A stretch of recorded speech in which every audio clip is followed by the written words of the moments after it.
Hello, everyone, and welcome to the webinar. My name is Nick Zulovich, part of the team at Cherokee Media Group, and pleased to welcome you to our session today titled Looking Ahead, 2024 Predictions for Automotive Inventory with Carla Wade, who is the Chief Revenue Officer at Lotlinx. Before we get into today's session, just a couple of quick housekeeping items. We are recording today's session, so keep watch of your inbox for a message containing a link to it, so you can watch the webinar again and share it with your colleagues. And if you have questions for our experts, Carla Wade, please use the chat function here on Zoom, and we'll get to them after Carla's presentation. So that's more than enough for me. Let's get right into those 2024 predictions with Carla Wade of Lotlinx. Carla, it's all yours. Thanks again for being with us. Thanks, Nick. Thank you so much. And it's great to be with you guys once again at the, wow, it's already mid-February, if you can believe it. So the year is cracking on. So hello, everyone. I'm really grateful to be with you today to expand on our top 5 inventory predictions for 2024. The topics we'll be covering today will likely not shock you, and our solutions are not about reinventing the wheel. What I can offer you is another perspective on how to view the solution to today's challenges, which for some may take you from the norm. But a few things right now are for certain. We will continue to face affordability issues this year. There'll be a sense of normalcy on the supply side. High interest rates, credit conditions, and pricing on new cars will continue to play a role in sales. And the approach to each individual VIN will be a crucial exercise to maximize profit and minimize risk. Next slide, please.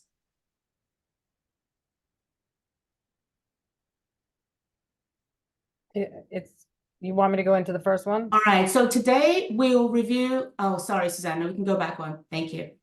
Today we'll review 5 key areas that we believe will play a big factor for dealerships this year. Prediction 1 are production levels. 2 would be sales expectation.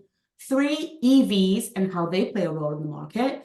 And lastly, prediction 4 is reducing profit margins. And lastly, supply. So is it time for this bubble to burst already? Consumers may feel that way, but despite inventory levels reaching normalcy and beyond, we will continue to face affordability issues, putting pressure on pricing as well as incentives. Especially with today's proliferation of models and trims, a lot of heavy, high-priced products sits on lots today that have squeezed many consumers out of the realm of affordability and seeking used cars as their choice instead. Manufacturers' programs are emerging, but still nowhere near supporting the types of pre-pandemic payments consumers have been comfortable with for many years. Instead, prices are imposing a new normal that, for most, is too high a cost to budget for. High interest rates, tight credit conditions, and slow-to-receive vehicle prices will continue to play a role in dealership success.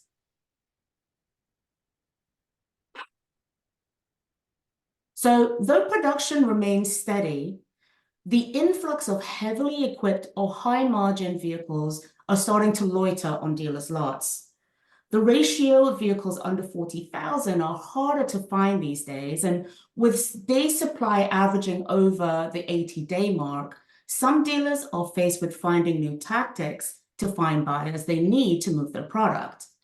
This, coupled with interest rate hikes and unemployment rates that have been steadily increasing since the last quarter of 2023, adds constraints on consumer spending. Here's an interesting note.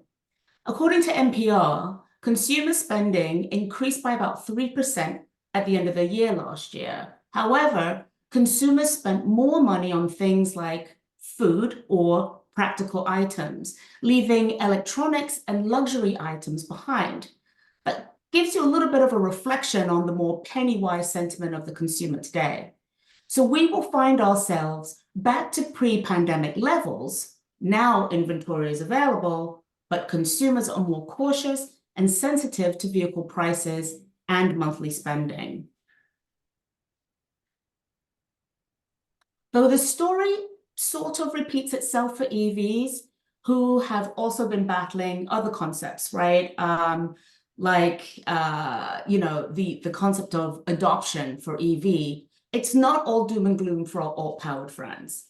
The good news is that the consumer sentiment on why to buy EVs has heightened, reflecting a positive uptick in the appetite for EVs in some states.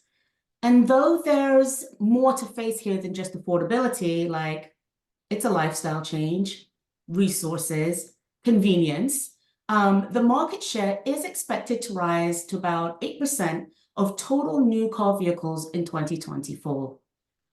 Tesla will likely still take the lion's share of EV sales this year, but manufacturers like Chevrolet, Hyundai, Mazda, Kia, and others have listened to the call for affordable options by working hard to bring a lineup of EVs and hybrids to suit every pocket. That's really going to help move the needle on EVs for us this year. In addition, the government's latest release of EV rebates also helped to aid customers on making the electric choice by allowing them to use the rebates as down payment at the point of sale versus waiting for tax season to collect that money back if it was still available for the consumer. So in the past 6 months alone, the market has witnessed shifts from certain brands to more affordable alternatives, particularly in the higher end segment. Additionally, there has been a transition from new to used vehicles. We're also starting to see some vehicles that were very popular in 2023 are now starting to linger on dealers' lots. They particularly kind of sit within that $50,000 to $80,000 price tag range, kind of like what we pointed out earlier. This organically pushes consumers towards used vehicles, but we've identified that because most dealers lack a specific VIN strategy, so despite all of their best efforts, a staggering 59% of dealers' inventory still goes unseen by consumers daily. Now, I think that we can all agree that 59% is a significant number. So visibility here is absolutely crucial. There is no doubt that a car that's unseen is a car that's unsold. Because of this, dealerships can anticipate that their day supply for used vehicle inventory could increase by an average of 8 additional days on lot. This can lead to additional price markdowns as well as margin erosion. So as you can see by this list here, our domestic partners, trucks, and luxury lines are those most effective. Creating strategies that can concentrate on these troubled segments is key to mitigating profit loss and risk. Investing more on ads and marketing can also help you to reach the audience that you need. It's imperative that dealers find a process to help them move these vehicles as they begin to age so that they can hang on to that profit margin as well as be able to move those vehicles as needed. So as an operator, your world revolves around watching the bottom line. Interest rate hikes affect you too. Floor plans have gone up, holding costs have gone up. It is no secret that there is a high cost to operating in this current market. Mitigating risk and eliminating your dealership's waste is constant and often very difficult to control. There are times where operators just don't know where to start or how to begin. No matter your brand, managing operating costs by turning inventory quickly can equate to the swing in thousands of dollars of profitability. So when thinking about finding solutions to attract buyers, it's pertinent to understand your audience as well as your offerings. Marketing and advertising can be very pricey business if you don't have the right strategy at hand. So having a grasp on what is selling in your market, competitive pricing, consumer trends in your area can provide the edge needed to navigate through. Just because the economy is still in recovery mode doesn't mean your dealership can't reduce its inventory risk. So let's dig in now into a few tactics that can help you along the way.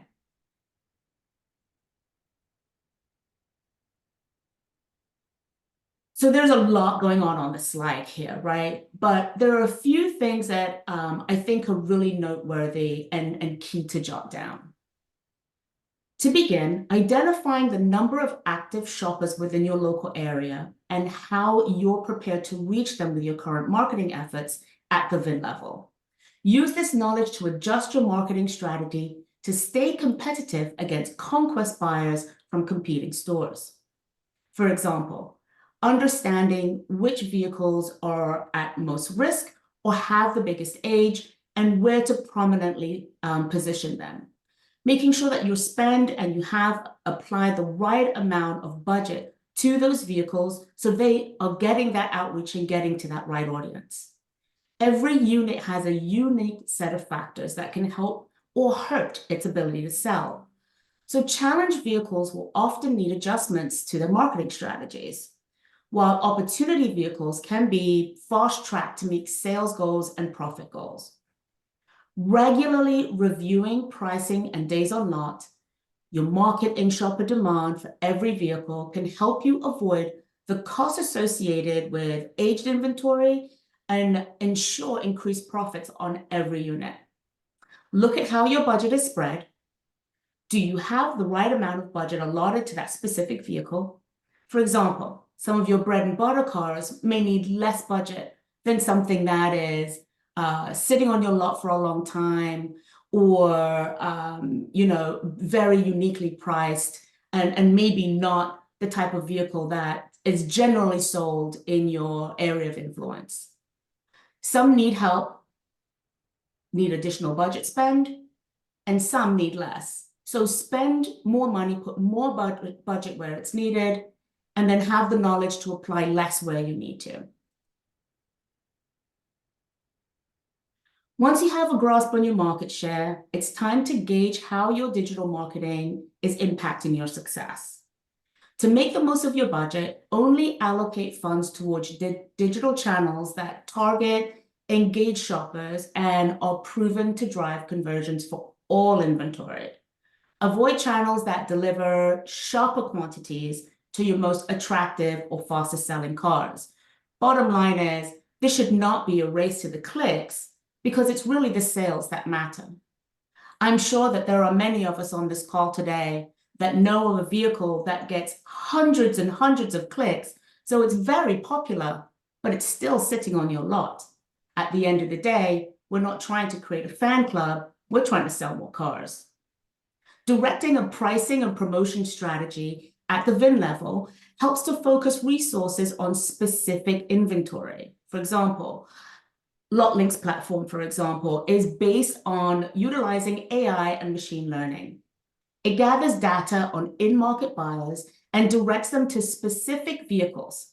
It makes thousands of micro adjustments daily to media and pricing.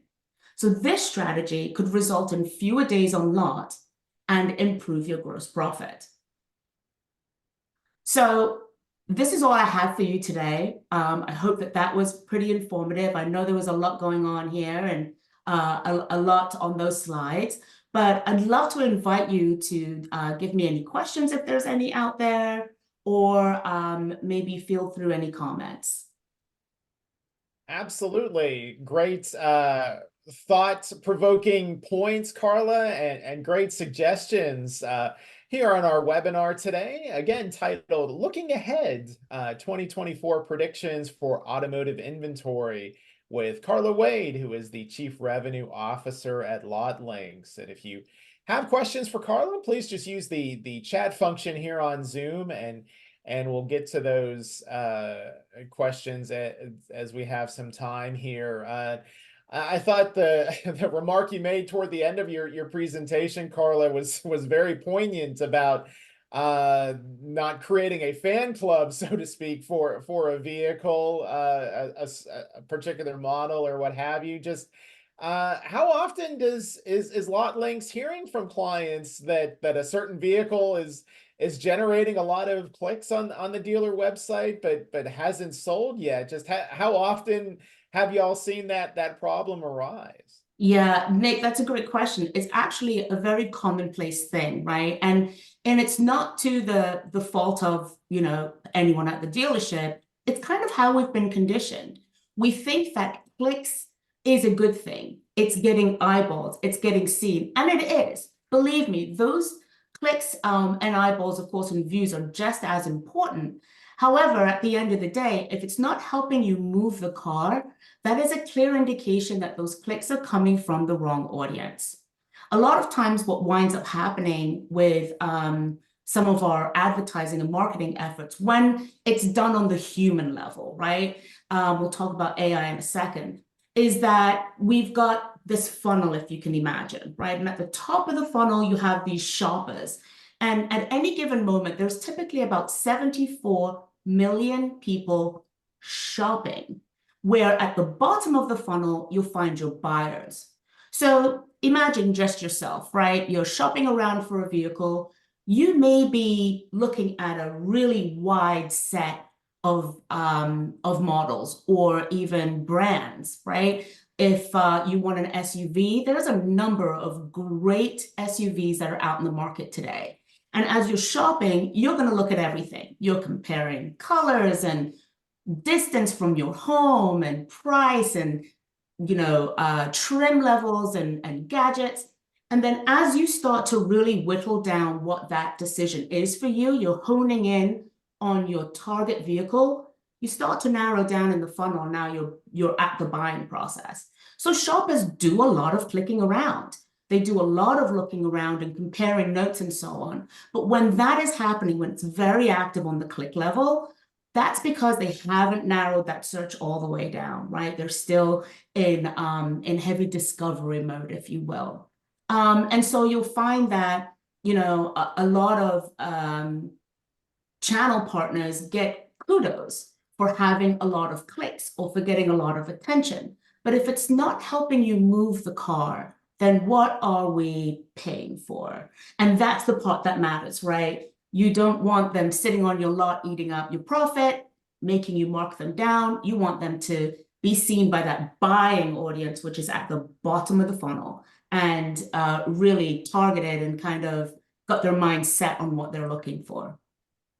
Absolutely, that profit is so crucial, especially in today's environments. And again, the expert with us for today's webinar is Carla Wade, who is the Chief Revenue Officer at Lotlinx. And just a reminder that we are recording today's session, so keep watch of your inbox for a link to that recording so you can review the session today and share it with your colleagues at your dealership. And if you have questions for Carla, please use the Q&A or the chat function here on Zoom. And one of the questions that's come in, so if we could go back a couple of slides to the list of specific vehicles that were mentioned as perhaps having the most risk. If Carla, if you could just review some of those specific models, and how did Lotlinx compile those lists? Because that seems to be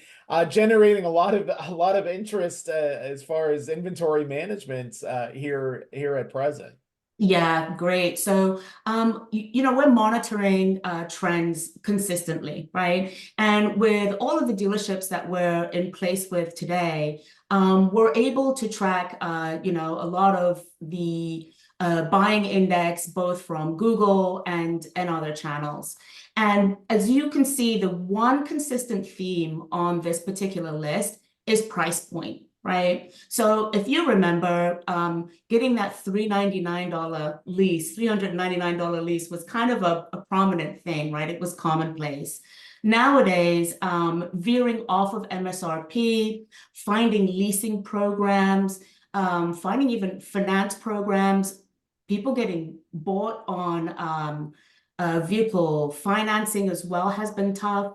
And so what wound up happening is that you find yourself with vehicles that are priced $40,000 and above, and that's already got you at about $700 to $800 payment.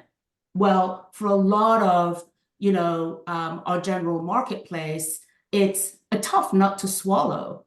Or you've been used to paying the $399, $400 a month for a car, and that is just a price that's kind of put you out of the market. A lot of the vehicles here are either on the higher end, or they're part of those luxury brands, or the way that they are kind of coming out of production with a lot of equipment already on them has hiked up that MSRP and kind of put them a little bit outside of that pricing metrics. Now it's not the end of the world. There are definitely still consumers out there for those cars, but now it stretches the dealers to find the way to outreach, to find that audience that is looking for these particular models and has the means and availability to bring one home.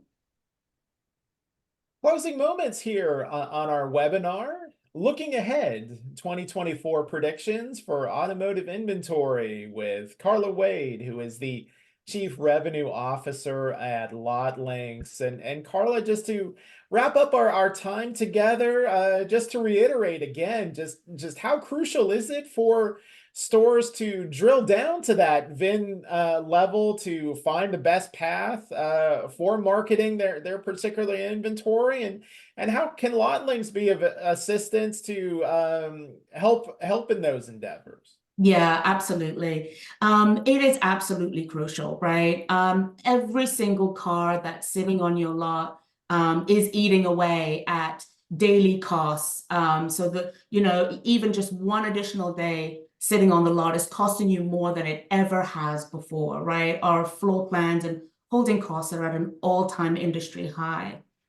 So it is crucial to make sure that you are prominently placing the right budget on those vehicles that need to move as quickly as possible, and not just kind of, clearing them out and finding a home for them, but then instilling a strategy that then becomes part of your process, right? To mitigate those that are coming up to the 30-day mark or the 40-day mark from falling into the same fate. So it's really about finding a process to help your aged units one by one, and then also putting that systematic strategy into place so that now you've got, kind of this systemic motion of making sure that things are being seen by the right audiences. A lot of that, it sounds like a lot, right? And it sounds like I don't have the time, I don't have the manpower. How on earth do I keep on top of that? Well, this is definitely where Lotlinx can help, right? With our AI and machine learning platform, we can make decisions for you at a level that is, extremely fast, and making those micro adjustments daily to where you're not worrying about having to do that. And so what I would love to do, Nick, is invite people to invite people to visit our website at lotlinx.com. When you visit the website, you'll find that we have a massive library with lots of content. It's thought leadership, there's white papers, there's guides, case studies, testimonials, and more. We have this tool that we call the VVO. It's the VIN View Optimizer. And what this allows us to do is, by using your Google Analytics, so what you're tracking today, we can kind of take a look at your inventory, where it sits today and where you're spending, the vehicles that are being seen, how many clicks, how much budget has been allotted to each of those cars, and help you strategize exactly how and where to spread that budget so that the rest of your inventory is being seen. 59% of the cars on your lot not being seen daily is a tremendous number. And it's really important to make sure that you've spread a little bit of budget across your entire inventory to ensure that you are getting all of those cars seen by the folks out there that are searching for them. So I would love to invite folks to come to the website, There's also a demo request form there. You can email me directly if you like, or click on the demo form, fill that out, and we'll be happy to take you through a more detailed view. That's Carla Wade, the Chief Revenue Officer at Lotlinx, with its 2024 predictions for automotive inventory. Carla, an outstanding presentation and great recommendations to help stores navigate what's ahead this year and beyond. Thank you again. Thank you, Nick. A bit of a shorty today, but I hope it was powerful. Absolutely. And on behalf of all of us at Cherokee Media Group, we thank you so very much for joining us, and we look forward to having you again next time. Bye now.